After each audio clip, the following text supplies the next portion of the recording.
വാസുദേവായ ഹരയേ പരമാത്മനെ പ്രണതക്ലേശനാശായ ഗോവിന്ദായ നമോ നമഃ. അധ്യാത്മരാമായണം ഉത്തരകാണ്ഡം 1-ാം സർഗം നമ്മൾ 17-ാമത്തെ ശ്ലോകം ചെയ്തു അല്ലേ.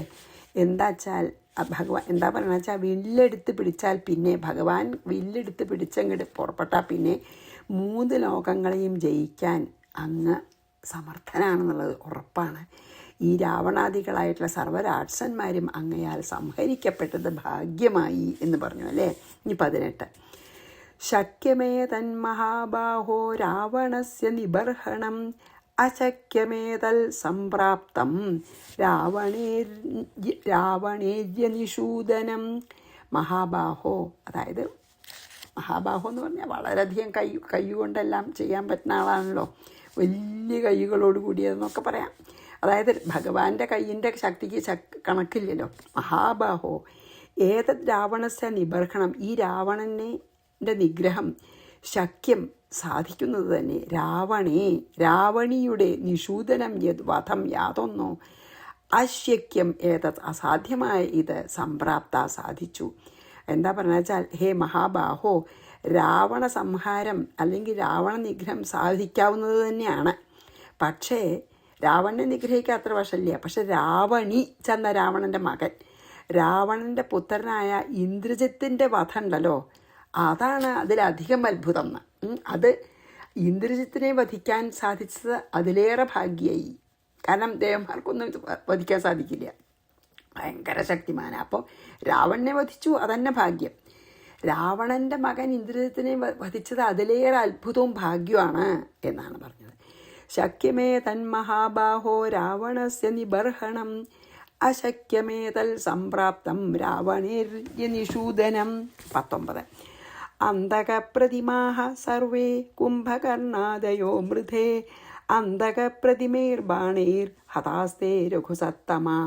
അന്തകപ്രതിമ അതായത് ശരിക്ക് കാലന് തുല്യന്മാരായ കുംഭകർണായദയ എന്താ, കുംഭകർണാദയ എന്താണ്, കാലന് തുല്യമായിട്ടുള്ള, അതായത് അനവധി കാലന്മാരുള്ള പോലെയാണ്, അത്ര കാലന് തുല്യമായിട്ടുള്ള കുംഭകർണ മുതലായ രാക്ഷസന്മാർ സർവരും അന്തകപ്രതിമൈഹി ബാണൈഹി, അതായത് ശരിക്കും കാലതുല്യങ്ങളായ ബാണങ്ങൾ കൊണ്ട് തേഹത അങ്ങയാൽ ഹനിക്കപ്പെട്ടു. അതായത് ശരിക്കും യമരാജാവിനെ പോലെ ഭയങ്കരന്മാരായിരുന്ന കുംഭകർണാദി സർവരാക്ഷസന്മാരും യുദ്ധത്തിൽ യമരാജനെ പോലെ തന്നെ തടുക്കാൻ കഴിയപ്പെടാത്ത ശക്തിയുള്ള അങ്ങയുടെ ബാണങ്ങളാൽ വധിക്കപ്പെട്ടു. അവരും യമരാജാവിൻ്റെ തുല്യരാണ്. പക്ഷേ അവരെ വധിക്കാൻ അങ്ങയുടെ യമരാജാവിന് തുല്യമായ ബാണങ്ങൾക്ക് സാധിച്ചു, അവരെയും വധിച്ചു.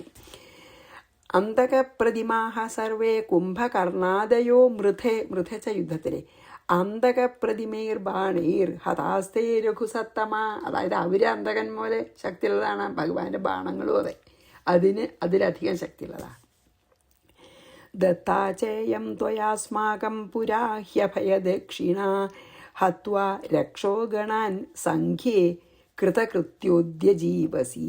പുരാ ച പണ്ട്, ത്വയാ അങ്ങയാൽ, അസ്മാകം ഞങ്ങൾക്ക്, ഇയം അഭയദക്ഷിണ ഈ അങ്ങയുടെ അഭയരൂപമായിട്ടുള്ള ഈ ദക്ഷിണ ദത്താച നൽകപ്പെട്ടു. സംഖ്യ യുദ്ധത്തിൽ രക്ഷോഗണാൻ രാക്ഷസമൂഹങ്ങളെ ഹത്വ നിഗ്രഹിച്ചിട്ട് കൃതകൃത്യ അദ്യജീവസി അങ്ങിപ്പോൾ കൃതാർത്ഥനായി ജീവിക്കുന്നു. അതായത് പണ്ട് ഞങ്ങൾ മുനിമാർ പറയാണല്ലോ, പണ്ട് ഞങ്ങൾ ദണ്ഡകവനത്തിൽ വെച്ച് രാക്ഷസന്മാരിൽ നിന്നുള്ള ഭയത്തെ അങ്ങയോട് പറഞ്ഞു. എപ്പോഴും ഭയങ്കര ശല്യമായിരുന്നു രാക്ഷസന്മാരുടെ എന്ന് ഞങ്ങൾ അങ്ങോട്ട് പറഞ്ഞു ദണ്ഡകവനത്തിൽ വെച്ചിട്ട്. അപ്പോൾ ഞങ്ങളോട് പറഞ്ഞു, നിങ്ങളൊന്നുകൊണ്ടും പേടിക്കണ്ട, ഞാൻ നിങ്ങളുടെ ഭയം തീർത്ത് രക്ഷിക്കാം എന്ന് ഞങ്ങളോട് പറഞ്ഞു വന്നങ്ങ്. അതാണ് ഞങ്ങൾക്ക് തന്ന ദക്ഷിണ. ഏത്? അഭയദക്ഷിണ. അന്ന് ഞങ്ങളിങ്ങനെ ഞങ്ങൾക്ക് രാക്ഷസന്മാരെ കൊണ്ട് പൊറുതിമുട്ടിയിരിക്കുന്നു എന്ന് പറഞ്ഞപ്പോൾ അഭയദക്ഷിണ തന്നു. അവരെയൊക്കെ ശരിയാക്കിയിട്ട് നിങ്ങൾക്ക് സ്വൈരം തരാമെന്ന് പറഞ്ഞു. ഇപ്പം യുദ്ധത്തിൽ സർവരാക്ഷസന്മാരെയും നിഗ്രഹിച്ച് അങ്ങന്ന് ആ വാക്ക് പാലിച്ചിരിക്കുന്നു, കൃതാർത്ഥനായിരിക്കുന്നു എന്ന്. അതായത് അങ്ങ് ഞങ്ങളോട് ചെയ്ത പ്രതിജ്ഞ അങ്ങ് വളരെയധികം ഉത്സാഹത്തോടെ ആ പ്രതിജ്ഞ നിറവേറ്റിയിരിക്കുന്നു. അപ്പം ഞങ്ങൾക്ക് സന്തോഷമായി എന്ന് പറയണം.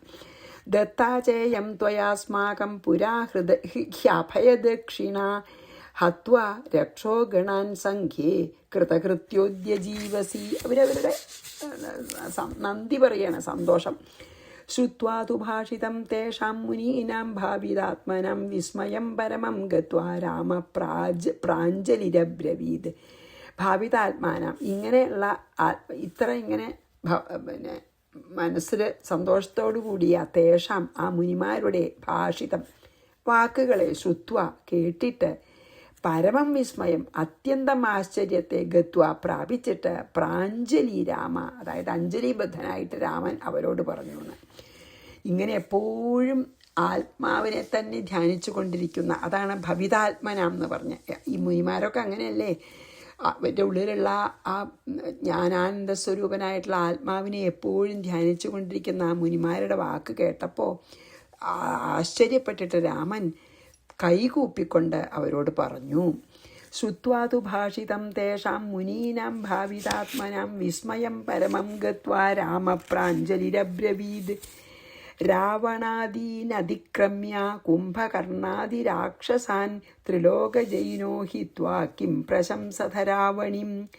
ത്രിലോകജൈന 3 ലോകങ്ങളെയും ജയിച്ചവരായ രാവണാദീൻ രാവണൻ മുതലായവരെയും അതിക്രമിച്ചിട്ട് കുംഭകർണാദി രാക്ഷസാൻ ഹിത്വ കുംഭകർണാദി രാക്ഷസന്മാരെയും വിട്ടിട്ട് രാവണപുത്രനെ, അതായത് ഇന്ദ്രജിത്തിനെ പ്രശംസത, എന്തുകൊണ്ട് നിങ്ങൾ പ്രശംസിക്കുന്നു? നിങ്ങൾ പറഞ്ഞില്ലേ രാവണനെ വധിച്ചതിൽ അത്ഭുതമല്ലേ, അതിലധികം അത്ഭുതമാണ് ഇന്ദ്രജിത്ത് എന്ന് പറഞ്ഞില്ലേ, എന്താ കാരണം എന്ന്. അതായത് 3 ലോകങ്ങളെയും ജയിച്ച രാവണൻ, കുംഭകർണൻ മുതലായ രാക്ഷസന്മാരുടെ പേരൊക്കെ വിട്ടുകളഞ്ഞിട്ട് അതിലും ഇന്ദ്രജിത്തിനെ നിങ്ങളിങ്ങനെ പ്രശംസിക്കാൻ എന്താ കാരണം എന്ന്. അതായത് രാവണനേക്കാളും കുംഭകർണനേക്കാളും ഒക്കെ ഇന്ദ്രജിത്തിനെ നിങ്ങൾ പ്രശംസിച്ചു ഇല്ലേ. അതായത് ഇന്ദ്രജിത്തിനെ കൊന്നതാണ് ഏറ്റവും വലിയ ഭാഗ്യം എന്നൊക്കെ പറഞ്ഞില്ലേ. അങ്ങനെ ഇന്ദ്രജിത്തിനെ പ്രശംസിക്കാൻ എന്താ കാരണം എന്ന് ചോദിക്കുകയാണ്. അതായത് എന്താണ് ഇന്ദ്രജിത്തിൻ്റെ ബലം, എത്ര പരാക്രമമുണ്ട്, എന്ത് കാരണം കൊണ്ടാണ് നിങ്ങൾ ഇന്ദ്രജിത്ത് രാവണനേക്കാൾ മീതെ ഉള്ളവനാണെന്നുള്ള അർത്ഥത്തിൽ പറഞ്ഞത് എന്ന് ചോദിക്കുകയാണ്. രാവണാദീനതിക്രമ്യ കുംഭകർണാദിരാക്ഷസാൻ ത്രിലോകജൈനോ ഹിത്വാ കിം പ്രശംസത രാവണിം. 23.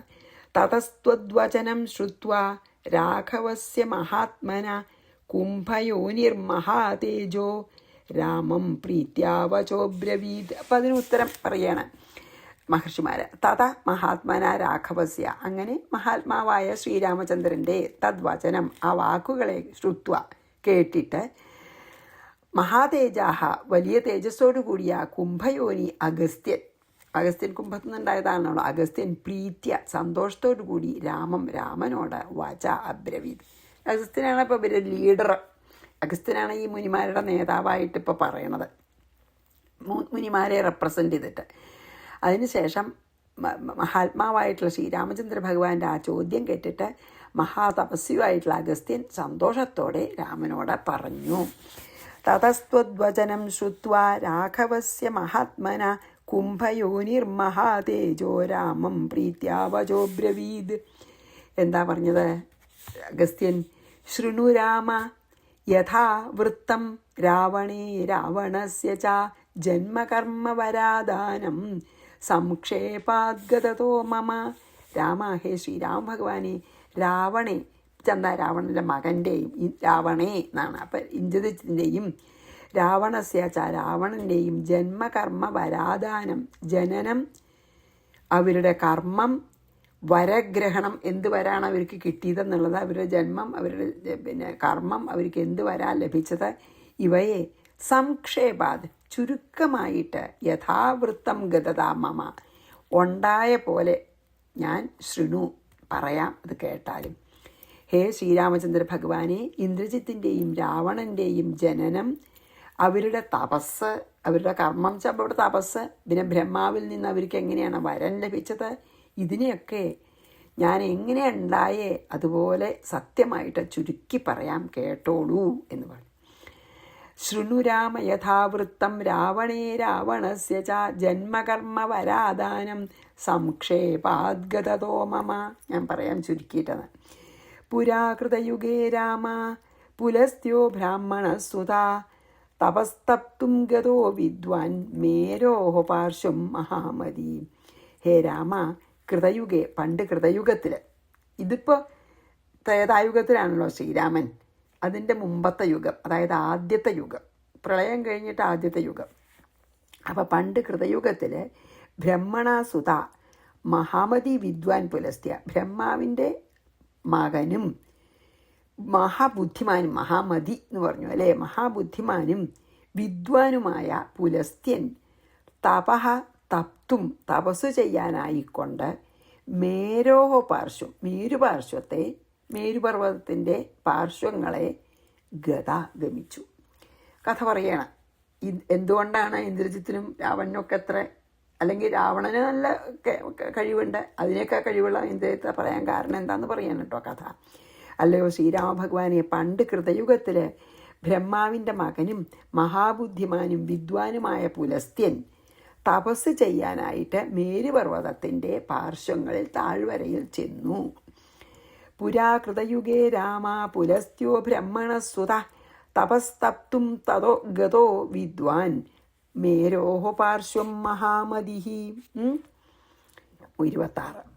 തൃണബിന്ദോരാശ്രമേ സൗ ന്യവസൻ മുനിപുങ്കവ തപസ്തേപേ മഹാതേജാഹ സ്വാധ്യായ നിരത സദാ സ്വാധ്യായ നിരത, എല്ലായ്പ്പോഴും വേദപാഠങ്ങളൊക്കെ പഠിച്ച് സ്വാധ്യായം ചെയ്യുന്നതിൽ തൽപരനും, അല്ലെങ്കിൽ അതിൽ മുഴുകിയും, വേദാധ്യയനത്തിൽ മുഴുകിയും മഹാതേജസ്വിയും ആയ മുനിപുങ്കവ, മുനിശ്രേഷ്ഠനുമായ ഈ പുലസ്ത്യൻ, അസൗച്ചാൽ ഈ പുലസ്ത്യൻ ഇവിടെ തൃണബിന്ദോഹോ ആശ്രമേ, തൃണബിന്ദുവിൻ്റെ ആശ്രമത്തിൽ ന്യവസത് വസിച്ചു, തപസ് ചെയ്തു.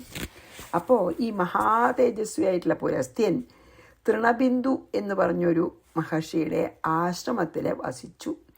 എപ്പോഴും വേദപാഠങ്ങൾ സ്വാധ്യായം ചെയ്ത് അല്ലെങ്കിൽ പഠിച്ച് അതിൽ വേദപാഠം പഠിക്കുന്നതിൽ മുഴുകി തപസ് ചെയ്തു ഈ തൃണബിന്ദുവിൻ്റെ ആശ്രമത്തിൽ.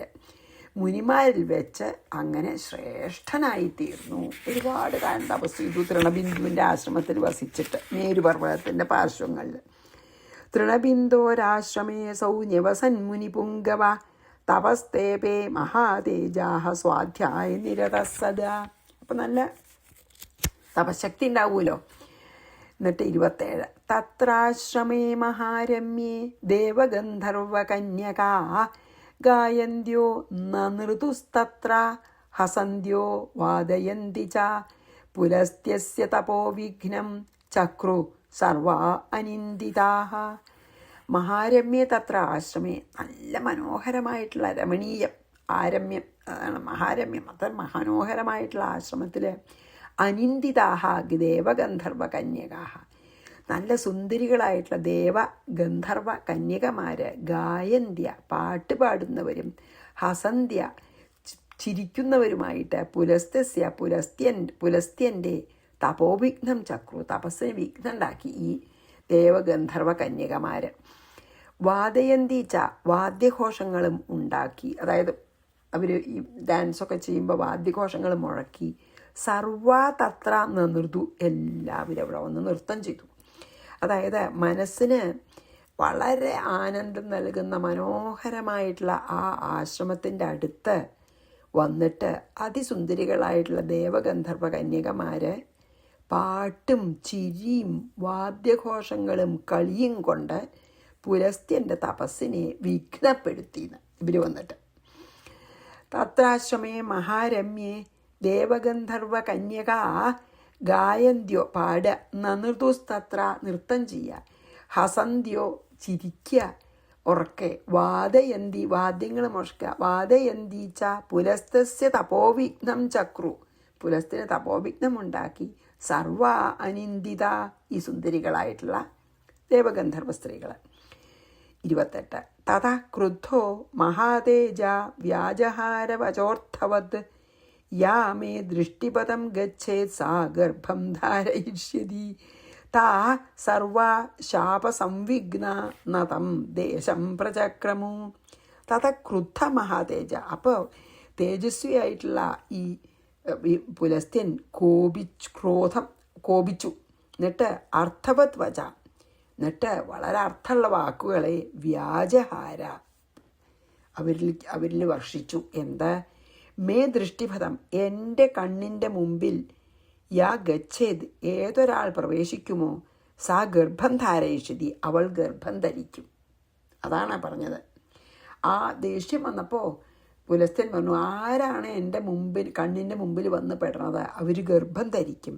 ശാപസംവിഗ്ധാഹ, ശാപത്താൽ ഭയപ്പെട്ട താ സർവാഹ, ആ സ്ത്രീകളൊക്കെ തം ദേശം, ആ ദേശത്തെ ന പ്രചക്രമു, പിന്നെ ആശ്രമത്തിന് സമീപത്ത് അവർ വന്നില്ല. ന പ്രചക്രമു, പ്രവേശിച്ചില്ല എന്ന്. അതായത് തപസ്സുകൊണ്ട് ജ്വലിക്കുന്ന ഈ പുലസ്ത്യന് കോപം വന്നു. എന്നിട്ട് സ്ത്രീകൾക്ക് അവമാനം ഉണ്ടാവുമല്ലോ വെറുതെ ഗർഭം ധരിച്ചാൽ ഇല്ലേ? അപ്പോൾ സ്ത്രീകൾക്ക് അവമാനം വരുത്തി തീർക്കുന്ന തരത്തിലുള്ള ഒരു വാക്ക് പറഞ്ഞു. എന്താ പറഞ്ഞ്? എൻ്റെ കൺമുന്നിൽ വരുന്ന സ്ത്രീ ഗർഭിണിയായിത്തീരും എന്ന് പറഞ്ഞു. ഈ ശാപം കൊണ്ട് വളരെ ഭയപ്പെട്ട ആ ദേവഗന്ധർവ കന്യകമാർ പിന്നെ ആ ആശസമീപത്തിലേക്ക് വന്നതേയില്ല. തത്ര ക്രുദ്ധോ മഹാതേജ വ്യാജഹാര വചോർത്ഥവത് യാ മേ ദൃഷ്ടിപഥം ഗച്ഛേത് സാ ഗർഭം ധാരയിഷ്യതി താ സർവാ ശാപസംവിഘ്ന നതം ദേശം പ്രചക്രമുഹു. തൃണബിന്ദോസ്തു രാജർഷേഃ കന്യാ തന്നാശൃണോദ്വചഃ വിചചാരമുനേരഗ്രേ നിർഭയാ തം പ്രപശ്യതി. 30. ബഭൂവ പാണ്ഡുരതനുർവ്യഞ്ജിതാന്തഃ ശരീരജ ദൃഷ്ട്വാ സാ ദേഹവൈവർണ്യം ഭീതാ പിതരം അന്വഗാത്. രാജർഷേഹേ തൃണബിന്ദോഹോ, രാജർഷിയായ രാജാവ് മഹർഷിയായ ആൾക്കാരെയാണ് രാജർഷി പറയുക. രാജാവായിരുന്നു പണ്ട് ക്ഷത്രിയൻ. എന്നിട്ട് സന്യാസം സ്വീകരിച്ച അല്ലെങ്കിൽ ഇങ്ങനെ മഹർഷിമാരായിട്ടുള്ളവരെ രാജർഷി പറയുക. അപ്പം രാജർഷിയായിട്ടുള്ള തൃണബിന്ദുവിൻ്റെ കന്യ തു, അദ്ദേഹത്തിന് മകളുണ്ട്. ആ മകളാകട്ടെ തദ് വച, ആ വചസ്സിനെ ന അശൃണോത്ത്, തൻ്റെ മുമ്പിൽ വന്ന് നിൽക്കുന്ന ആൾ ഗർഭമുണ്ടാവുമെന്ന് പറഞ്ഞല്ലോ ദേഷ്യപ്പെട്ടിട്ട് ഈ പുലസ്ത്യൻ. അത് ഈ തൃണബിന്ദു എന്നുള്ള രാജർഷിയുടെ മകള് ന അശൃണോത്, കേട്ടില്ല. നിർഭയ, അപ്പോൾ അവൾക്ക് പേടിയുണ്ടായില്ല, കേട്ടില്ല അത് പറയണതേ. അപ്പോൾ അവൾ പേടിയില്ലാതെ നിർഭയയായിട്ട് തം പ്രപശ്യതി, ഈ എന്താണ് പുലസ്ത്യൻ്റെ കണ്ണിൻ്റെ മുമ്പിൽ വന്ന് പെട്ടു. അവളെ അതായത് പുലസ്ത്യനെ നോക്കുന്നവളായിട്ട് മുനേഹെ അഗ്രേ, മുനിയുടെ മുമ്പിൽ വിചചാര, നടന്നു. മുനിയുടെ കൺമുമ്പിൽ പെടരുതെന്ന് ഉള്ള പെട്ട ഗർഭാവ് എന്നുള്ള ആ ശാപം കേട്ടില്ല അവള്. അപ്പോൾ ഒന്നും കേൾക്കാത്തതുകൊണ്ട് അതിനെപ്പറ്റി അറിയാത്തതുകൊണ്ട് മുനിയുടെ മുമ്പിൽ നടന്നു. വിചരിച്ചു മീൻസ് ചരിച്ചു മീൻസ് നടന്നു. വ്യഞ്ജിതാന്തഃ ശരീരജ, അപ്പളയ്ക്കും ഗർഭമുണ്ടായി. അപ്പോൾ ഗർഭലക്ഷണങ്ങളൊക്കെ സൂചിപ്പിക്കുന്ന പാണ്ഡുരതനു ബഭൂവ, അതായത് പാണ്ഡുര നിറത്തോടു കൂടിയ വെളുത്തുള്ള ദേഹത്തോടു കൂടിയവളായി ഭവിച്ചു. സാ, അവൾ ദേഹവൈവർണ്യം, വെളുത്തു, പാണ്ഡുപോലെ വെളുത്തു ദേഹം. ഗർഭമുണ്ടായപ്പോൾ പേടിച്ചിട്ടും ആണേ. അവൾ ദേഹവൈവർണ്യം, ദേഹത്തിൻ്റെ ഈ നിറമാറ്റത്തെ ദർശിച്ച് ഭീത, പേടിച്ച് പിതരം, പിതാവിനെ അന്വഗാത്, പിതാവിൻ്റെ അടുത്തേക്ക് പോയി. അതായത് ഈ തൃണബിന്ദുവിൻ്റെ അടുത്തേക്ക് പോയി. തൃണബിന്ദുവിൻ്റെ മകളാണല്ലോ. അപ്പോൾ ഈ രാജർഷിയായിട്ടുള്ള തൃണബിന്ദുവിൻ്റെ പുത്രി ഈ ശാപത്തിനെ പറ്റി അറിഞ്ഞില്ല, അല്ലെങ്കിൽ കേട്ടിരുന്നില്ല. പറയുമ്പോൾ കേട്ടില്ല എന്ന് മാത്രമല്ല, ആര് പറഞ്ഞിട്ടും അതിനെ പറ്റിയിട്ട് തൃണബിന്ദുവിൻ്റെ മകളെ കേട്ടിരുന്നില്ല. അപ്പോൾ ഒരു ദിവസം അവളെ യാതൊരു ശങ്കയുമില്ലാതെ ഒരു ഭയവും ഇല്ലാതെ മുനിയെ നോക്കിക്കൊണ്ട് മുനിയുടെ ദൃഷ്ടിയുടെ മുമ്പ് കൂടെ, കണ്ണിൻ്റെ മുമ്പ് കൂടെ സഞ്ചരിച്ചു. ഉടനെ അവൾക്ക് ഗർഭലക്ഷണം ഉണ്ടായി. എന്നിട്ട് അവളെ കണ്ടാൽ മനസ്സിലാകാത്ത വിധം ശരീരത്തിൻ്റെ നിറമൊക്കെ മാറി വെളുത്ത പാണ്ട് പോലെ ഭയത്തോടു കൂടി അവൾ, അപ്പോൾ അവനുടെ ദേഹത്തിൻ്റെ കളറുമൊക്കെ മാറി, ഗർഭിണിയായി. ഗർഭത്തിൻ്റെ എല്ലാ ലക്ഷണങ്ങളും അവൾക്കുണ്ടായി. പെട്ടെന്ന് അവൾ ഭയത്തോടു കൂടി അവളുടെ അച്ഛൻ്റെ അടുത്തേക്ക് പോയി. സംശയം അത്ഭുതമില്ലല്ലോ. തൃണബിന്ദുസ്തുരാജർഷേഹ കന്യാ തന്നാ ശൃണോദ്വച ന ശൃണോന്ന് കേട്ടില്ലേ അവളെ. വിചചാര മുനേരഗ്രേ നിർഭയാ തം പ്രപശ്യതി, പേടില്ലാതെ നടന്നു. ബഭൂവ പാണ്ഡുര തനുർ വ്യഞ്ജിതാന്തശരീരജ ദൃഷ്ട്വാ സാ ദേഹവൈവർണ്യം, ദേഹത്തിൻ്റെ ഈ കളറ് മാറ്റവും പിന്നെന്താ ഗർഭത്തിൻ്റെ ലക്ഷണങ്ങളും കണ്ടപ്പോൾ ഭീത, പേടിച്ച് പിതരമന്വഗാത്, പിതാവിനെ അടുത്തേക്ക് പോയി. തൃണബിന്ദുശ്ച താം ദൃഷ്ട്വാ രാജർഷിരമിതദ്യുതി ധ്യാത്വാ മുനികൃതം സർവമൈവൈദ് വിജ്ഞാനചക്ഷുഷ. അപ്പോൾ അമിതദ്യുതി, അമിതമായ പ്രഭാവമുള്ള രാജർഷി തൃണബിന്ദു, ഈ രാജർഷിയായിട്ടുള്ള തൃണബിന്ദു ധ്യാത്മ, അങ്ങനെ ധ്യാത്വ, അതായത് ഇങ്ങനെ ആരുടെ എങ്ങനെ പറ്റിയെന്ന് ഇങ്ങനെ മനസ്സിലിങ്ങനെ ആലോചിച്ചു. അവർക്കൊക്കെ ഭയങ്കര ദിവ്യദൃഷ്ടിയൊക്കെ ഉണ്ടല്ലോ, നല്ല തപശക്തി ഉണ്ടല്ലോ ഈ തൃണബിന്ദുവിനും. അപ്പോൾ ആ തപശക്തി ഉപയോഗിച്ച് ഇതാരാണ് ചെയ്തത്, അല്ലെങ്കിൽ എന്ത് കാരണമാണെന്ന് അന്വേഷിച്ചു, ധ്യാനിച്ചു. എന്ത് കാരണമാണെന്ന് ധ്യാനിച്ച് കണ്ടുപിടിക്കാൻ വേണ്ടിയിട്ട് ധ്യാനിച്ചു. വിജ്ഞാനചക്ഷുഷ, അപ്പോൾ ഈ വിജ്ഞാനചക്ഷുസ് കൊണ്ട്, അതായത് ദിവ്യദൃഷ്ടി കൊണ്ട് മുനികൃതം സർവം, ഈ പുലസ്ത്യനാൽ ചെയ്യപ്പെട്ടതായ സർവത്തെയും അവൈദ് അറിഞ്ഞൂന്ന്. ഈ അമിതപ്രഭാവമുള്ള രാജർഷിയായിട്ടുള്ള തൃണബിന്ദു അവളെ കണ്ട് ചോദിച്ചപ്പോൾ അവൾ എന്താ കാരണം എന്ന് അവൾക്ക് അറിയില്ല, എങ്ങനെയെന്നൊന്നും അറിയില്ല എന്ന് പറഞ്ഞപ്പോൾ രാജർഷി ഈ പുത്രിയുടെ ആ അവസ്ഥയ്ക്ക് കാരണം എന്താണെന്ന് ഏകാഗ്രചിത്തനായിട്ട് ധ്യാനിച്ച് നോക്കി അത് കണ്ടുപിടിക്കാൻ. അപ്പോൾ ദിവ്യദൃഷ്ടി കൊണ്ട് ജ്ഞാനദൃഷ്ടി കൊണ്ട് പുലസ്ത്യമുനിയുടെ ശാപവും എങ്ങനെയാണ് വിളക്ക് എങ്ങനെ ഉണ്ടായത് അതറിയാതെ പുലസ്ത്യമുനിയുടെ ആണെന്ന് മനസ്സിലായി. പുലസ്ത്യമുനിയുടെ ശാപം ആരാ മുമ്പിൽ വന്നു വെച്ചാൽ അവർക്കെന്നാണല്ലോ. അതിനെപ്പറ്റിയൊക്കെ ഇദ്ദേഹത്തിന് തന്നെ മനസ്സിലായി. ജ്ഞാനദൃഷ്ടി കൊണ്ട് അദ്ദേഹത്തിന് അറിയാൻ സാധിച്ചു. ആർക്ക്? ഈ കന്യകയുടെ അച്ഛനായിട്ടുള്ള തൃണബിന്ദു മഹർഷിക്ക്, രാജർഷിക്ക്. തൃണബിന്ദുശ്ച താം ദൃഷ്ട്വാ രാജർഷിരമിതദ്യുതി ധ്യാത്വാ മുനികൃതം സർവം അവൈദ് വിജ്ഞാനചക്ഷുഷ, അതായത് ജ്ഞാനദൃഷ്ടി കൊണ്ട് അതറിഞ്ഞു എന്താ ഉണ്ടായി എന്നൊക്കെ. ഇവൾക്ക് അറിയില്ല എന്തുകൊണ്ടാന്നേ, അവളോട് ചോദിച്ചാൽ അവൾക്ക് പറയാറിയില്ലല്ലോ. അങ്ങനെ ഉണ്ടായി തന്നെ അവൾക്ക് അറിയുള്ളൂ. 32 താം കന്യാം മുനിവര്യായ പുലസ്ത്യായ ദദൗ പിതാ താം പ്രഗൃഹ്യാബ്രവീത് കന്യാം ബാഠമിത്യേവ സദ്വിജഃ.